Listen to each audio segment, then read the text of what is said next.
No. No. No, I'm sorry, but no. No, no. No, look, now listen, I'm not going to do it this week. No, I'm sorry, no, the series ended last week. I know episode 6, but there was a strike and that wasn't my fault, was it?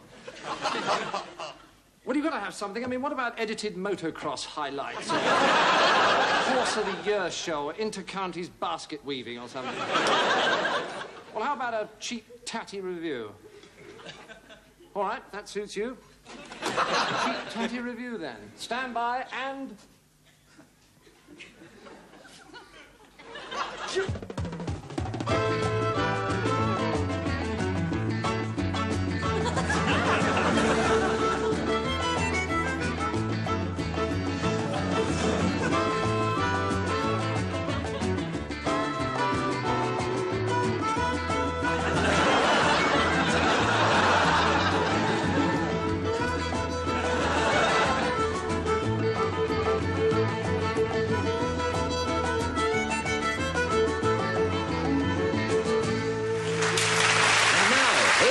Host for tonight, Kenny Everett.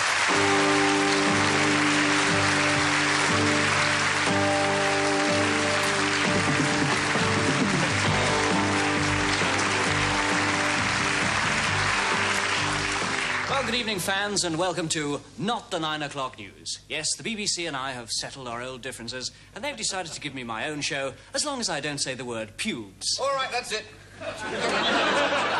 Go on, clear out, that's it. We have warned you. Thank you very much. On... Further, go on, keep going. Right out. Right the way out. Right the way out. Come along, we have warned you.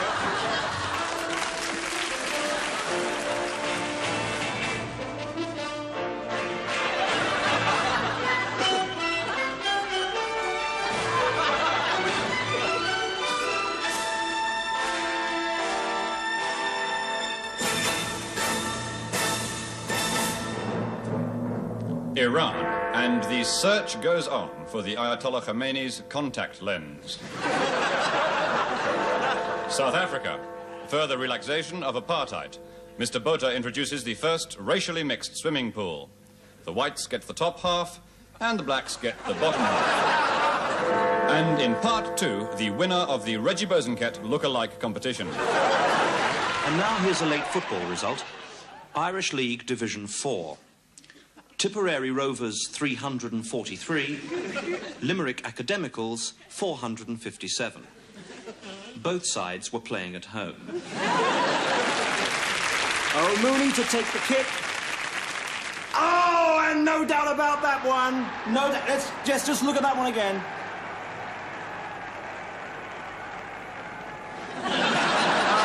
Well, that's quite extraordinary, Brian. Now, what on earth happened there?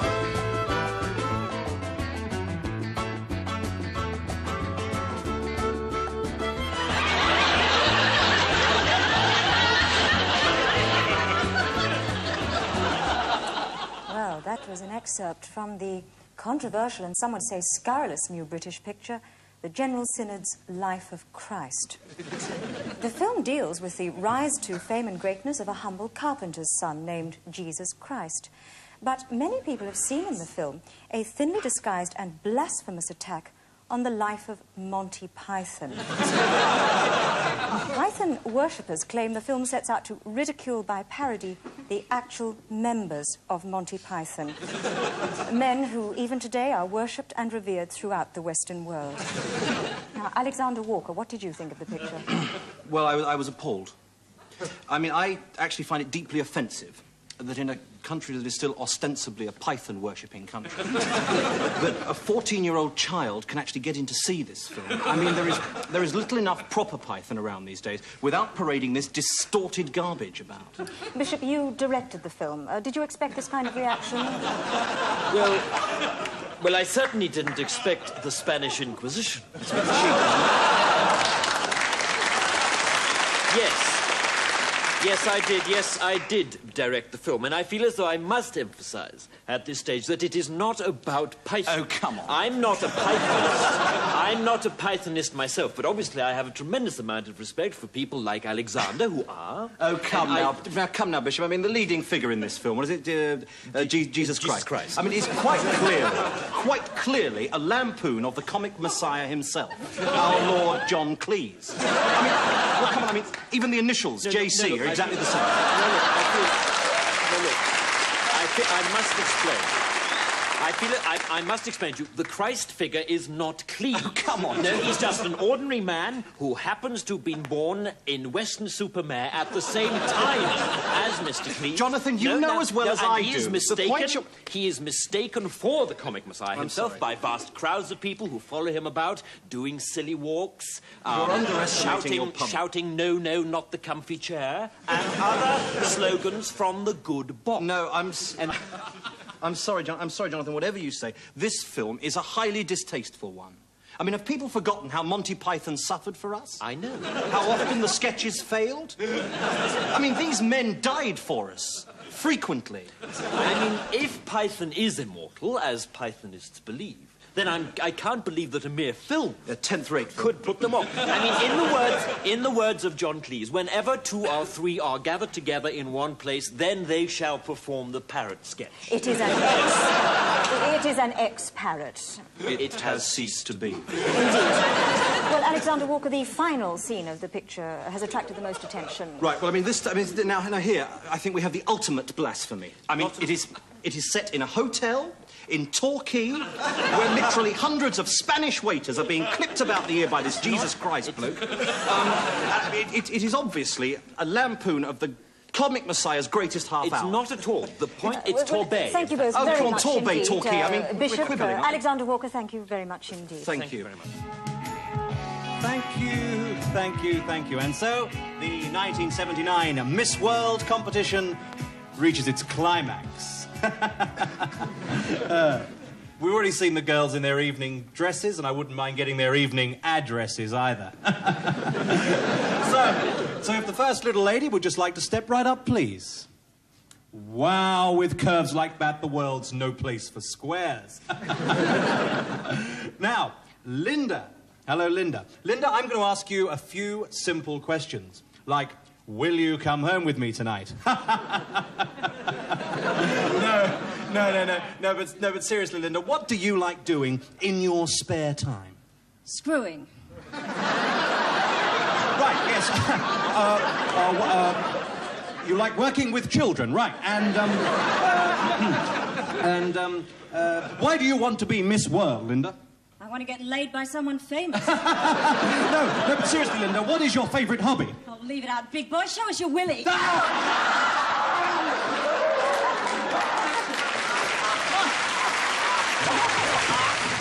BTL, a new dimension in TV games. In the privacy of your lounge, a chance to influence real events at the touch of a button with games like Queen's Hat.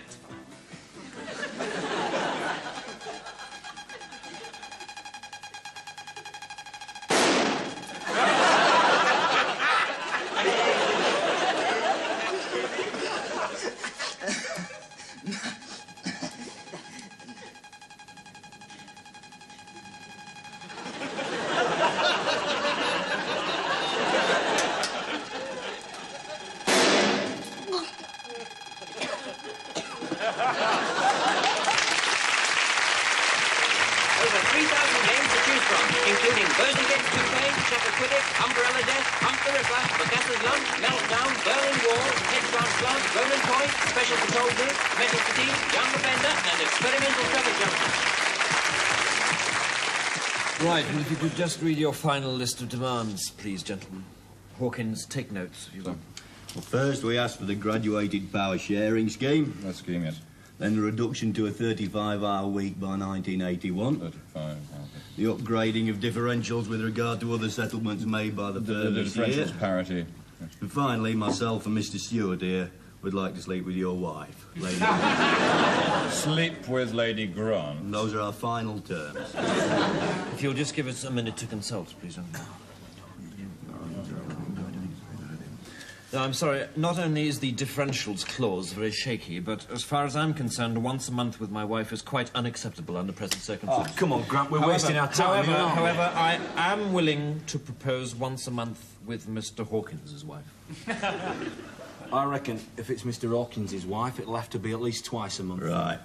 Twice a month? 3 or 4 times. All right, well, I'll make you an offer then. Both of you every week with Mr. Hawkins' wife.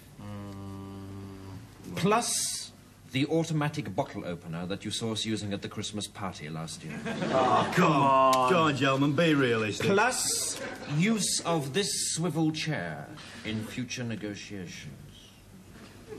I like the swivel chair. I like the swivel chair. What do you think of Mrs. Hawkins? Definitely not. Right. Neither of us fancy Mrs. Hawkins, I'm afraid. Why not? Well, how about your daughter, Hawkins? She's only 8. That needn't matter. Gentlemen. The graduated power sharing scheme, 35-hour week, all that rubbish. Use of the swivel chair. The automatic bottle opener with its instruction booklet.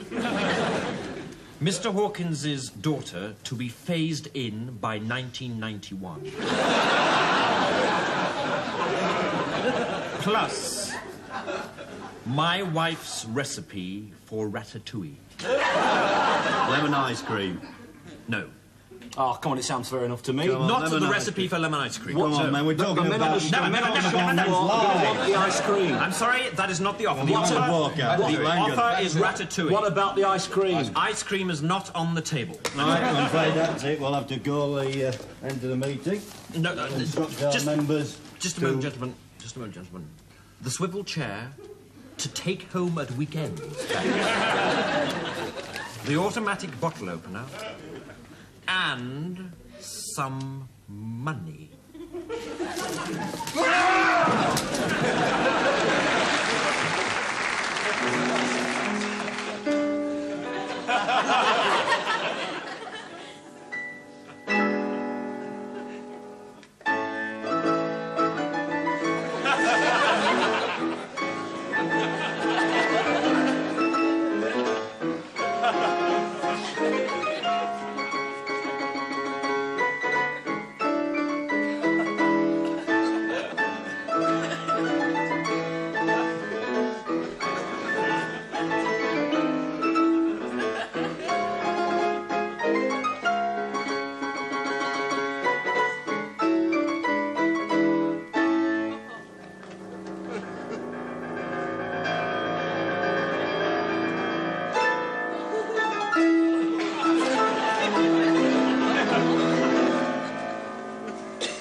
Sorry, sir, but the rules of the house say that we are not allowed to serve anyone without a tie.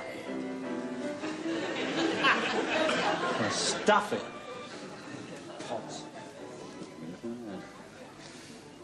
Bonsoir, Alphonse. Avez-vous une table pour nous? You're not wearing a tie, sir. No. I'm sorry, but the rules of the house dictate that we're not allowed to serve anyone who is not wearing silly, a tie. isn't it? If Madame would like to stay, of course. No, it's completely out of the question. Don't worry, we'll go somewhere else.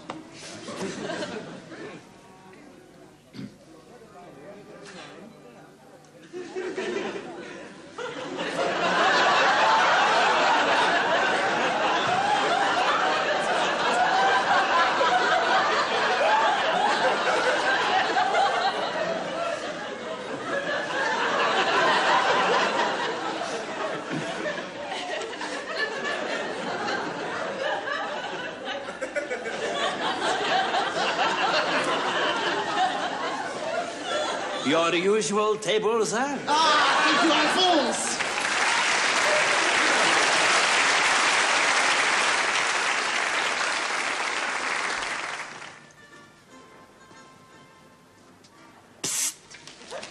Come with me. What? The time has come. I don't know what you mean. Oh, all right. The dead crocodile jumps over the comfy sofa. The dead what? The dead crocodile jumps over the comfy sofa.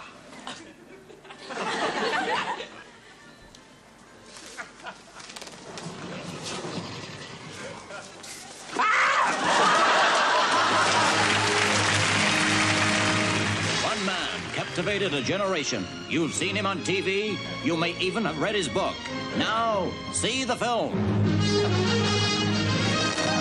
Yes, film fans, the big one is here. The film of the millennium. Just read what the critics said about Final Term.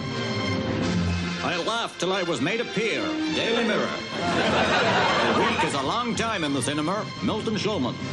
The tallest story ever told. Cecil B. DeMille. From the man who's got everything comes the film that's got everything. With the story of one man's love for his reflection. Danger, as I secretly take on the deadly Smith. A sly, venomous creature, an intriguer, a liar, a hypocrite, a study in deceit. I liked him. More danger, as I search for the crazed psychotic who makes Michael Foot's jackets. Comedy, as Jim Callaghan becomes Prime Minister. Oh dear, oh dear. Tragedy, when Jim Callaghan stays Prime Minister. Starring Lord Goodman as the Butter Mountain, Roy Jenkins as the Tory party's mole, and Shirley Williams as the fairy doormat. And introducing Paddy the Labrador as the ghost of Rinker. With Margaret Thatcher as a block of wood, Joan Collins as the slag heap, and Dennis Skinner as something nasty I tread in. Go see Final Term, and remember, Labour is never bothering to say you're sorry.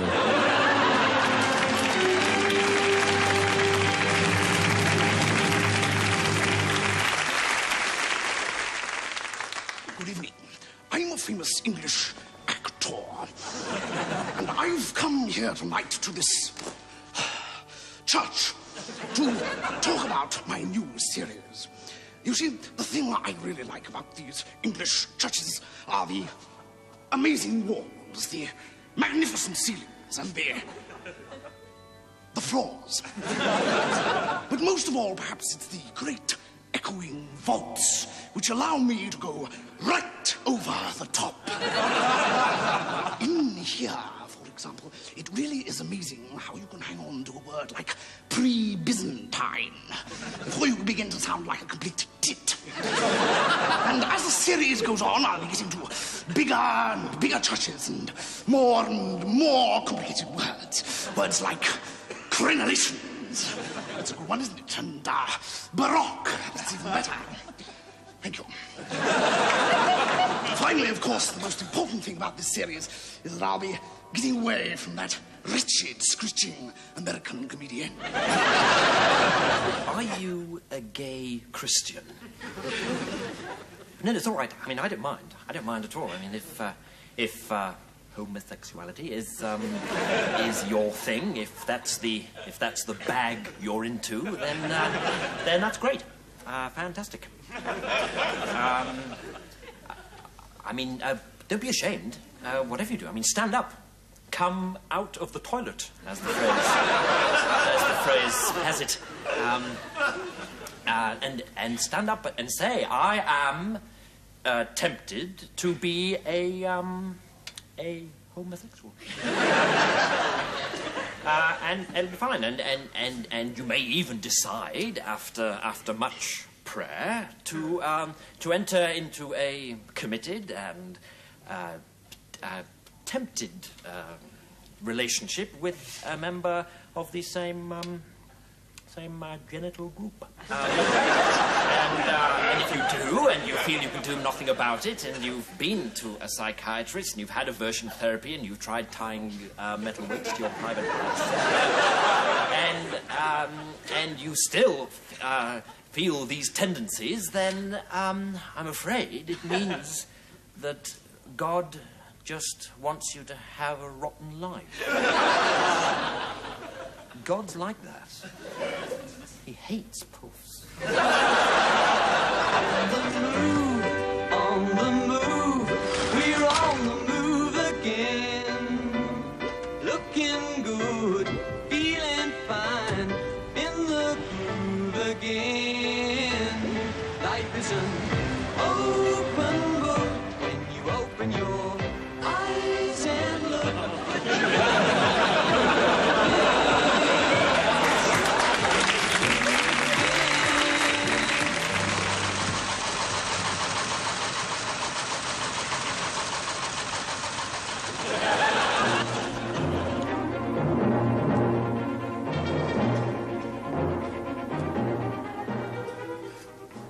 Good evening.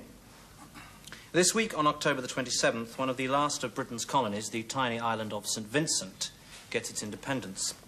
With me are Mr. Toby Fanshawe of the St. Vincent National Popular Front for a Democratic Socialist Republic and Mr. Henry Trethowan of the St. Vincent Democratic Socialist Republicans for a National Popular Front. Good evening. Gentlemen, perhaps we could begin by pinpointing St. Vincent on the map for the benefit of the viewers. Mr. Fanshawe? It's there. Where exactly? In the Caribbean. Mr. Trethowan, perhaps you could put your finger on it for us? Yes, of course. Thank you. It's here somewhere. Well, it can't just have disappeared, can it? I saw it only this morning. Yes, Mr. Fanshawe. Ah, I know. The CIA have moved it. Yes. Mr. Fanshawe, could you describe St. Vincent for the viewers? It's an island. Go on. It's an island entirely surrounded by, water. Look, could we move on from this and look at life on St. Vincent? And what is the main occupation of the people? They're the St. Vincent ginger growers, and I really want to say they grow the finest ginger in the world today. And the rum is fine any time of year. With a totally tropical taste. De la Comando. Nuts, oh, hazelnuts. Gentlemen! 1, 2, 1, 2, 3, 4.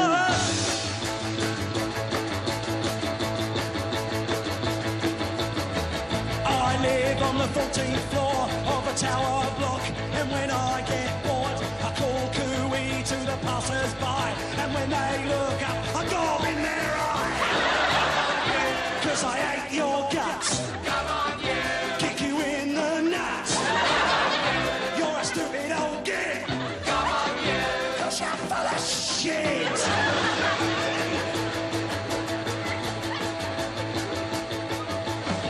I go up west every night, go down to the pub and look for a fight. I have 10 lagers, then I have 10 more, then I jump up and down, and I'm sick on the floor. 'Cause your hands are cold. Come on, yeah. 'Cause you're far too old. Come on, yeah. 'Cause you're a stupid old straight. Go, go, go, go. Hey, hey, hey, hey.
It's funny you talking about charity just then, because last Sunday I gave quite a brilliant, I thought, sermon about,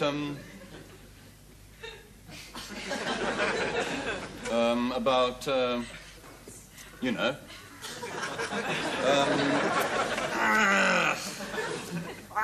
walks on water.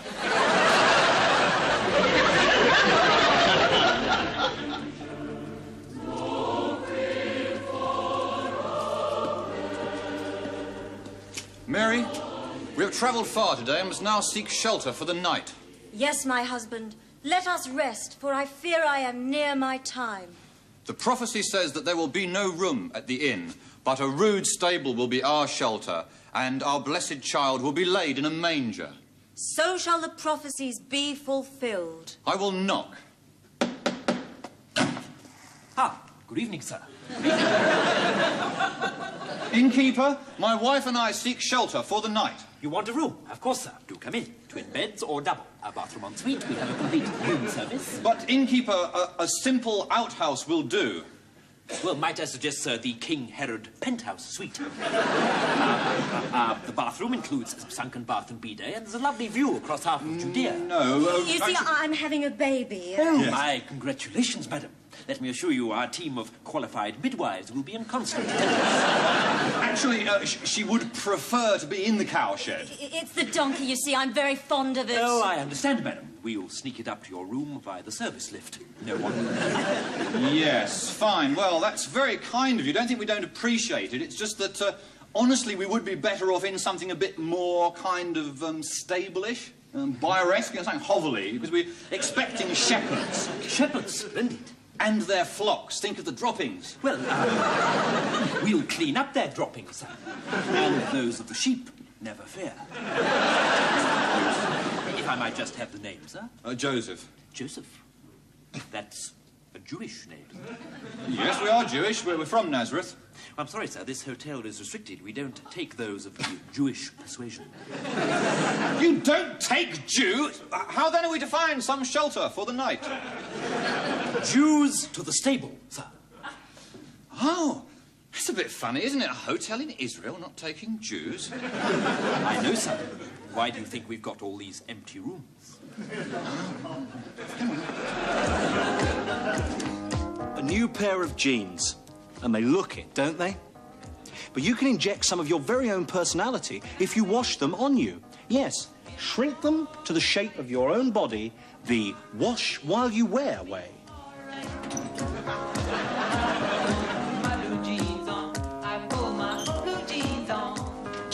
See how the denim clings to the contours of your body. Darling, I'm home. Oh, my God. I've left the baby on the bus.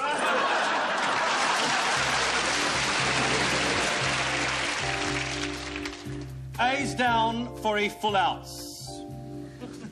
On it two, number 1. 2 fat antelopes, 22. Clickety-click, 37. 2 rather plump antelopes, 9. On its own, blamed 30. 1 fat and 1 not quite so fat antelope, 45. 3 antelopes that have to go to C&A to find anything in their size.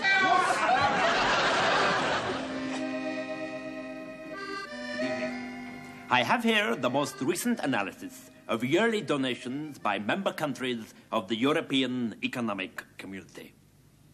Belgium, Holland and Denmark, £3 billion. Italy, £1 million and 4 tons of quick mixed cannelloni. Germany, £2 million. France, 38p. Ireland, 2 hats. The United Kingdom, £4,000 million. Luxembourg, an evening with Princess Astrid. Now, the question being asked in your country is this. Are the sizes of these donations fair? Well, the answer, I have to tell you straight, is no. Why should this be so, do I hear you ask? Well, if you were to think about it, the answer would be obvious. Britain is paying more to the EEC than anybody else. Because everyone else in the EEC hates Britain, that's why. Why must you always be looking for complex economic answers? We want to bleed your crummy little island until it dies of anemia.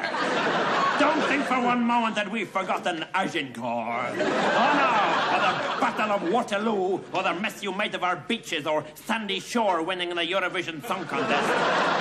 We hate your puppet on a string, and we're going to make you pay for it, Mr. Smith, Mr. Jones, and Mr. Robinson. We hate your lamb. We hate your stupid little mini-car. We hope your British-laden liner sinks in the Irish seas. Don't you realise how much we loathe David Niven? And your Inspector Clouseau? Oh, yes, very funny. Ha, ha, ha. Well, the laugh's on you this time, mate.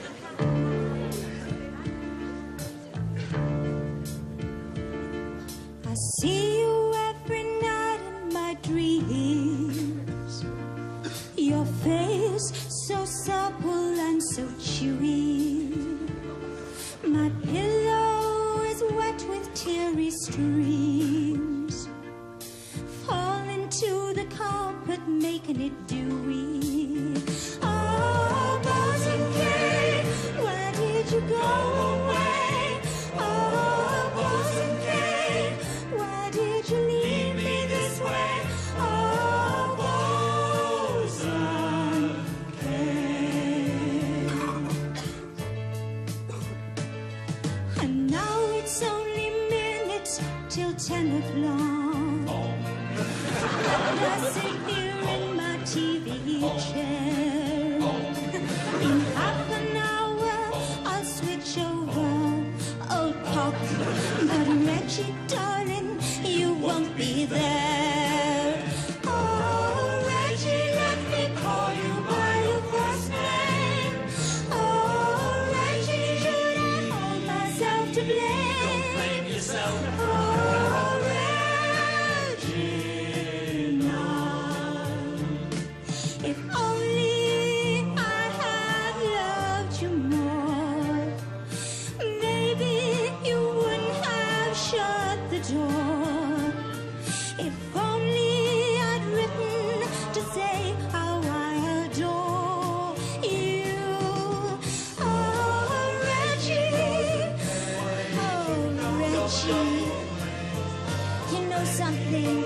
All news is bad news since you went away. And Reggie, I miss you, honest I do. Oh, Reggie, oh, Reggie, why did you leave me this way?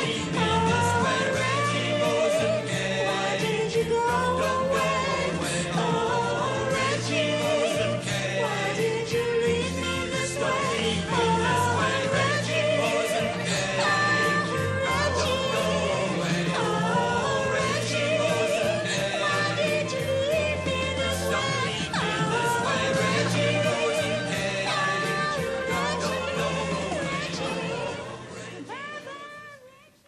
All right, Hargreaves, what's all this about then?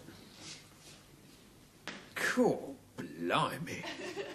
We think the motive was jealousy, sir.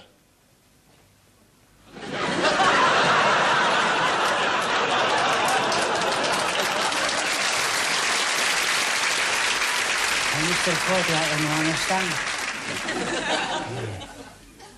Hay telecomunis contact lens.